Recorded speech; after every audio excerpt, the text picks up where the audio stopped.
France. Dans des maisons abandonnées, les migrants en situation irrégulière végètent.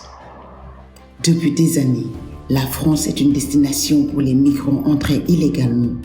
Dans plusieurs villes, ils trouvent refuge dans des baraques vides, sans réelle perspective, souvent sans espoir. Pour le compte du journal allemand Die Welt, je me suis rendu sur place et j'ai aussi rencontré des militants qui veulent aider. Il est midi à Minim, un quartier au nord du centre de Toulouse, aux 12 rue de Tunis, dans une maison en briques de 2 étages occupée par des migrants depuis 8 mois.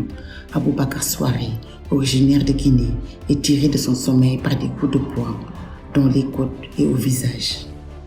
Il voit devant lui son compatriote Lambé Moussa Konaté, qui lui assène 3 coups de couteau à la tête et au bras.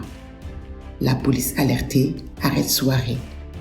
2 jours plus tard, il comparaît devant le tribunal et est condamné à 1 an de prison avec sursis.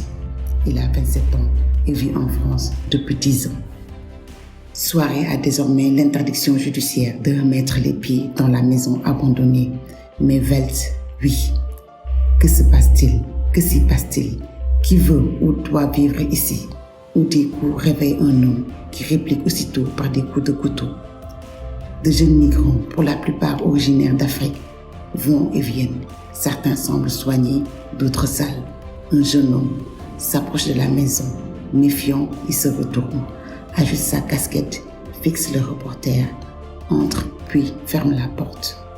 Autour de lui, bouteilles et canettes vides, amas de détritus, mégots partout.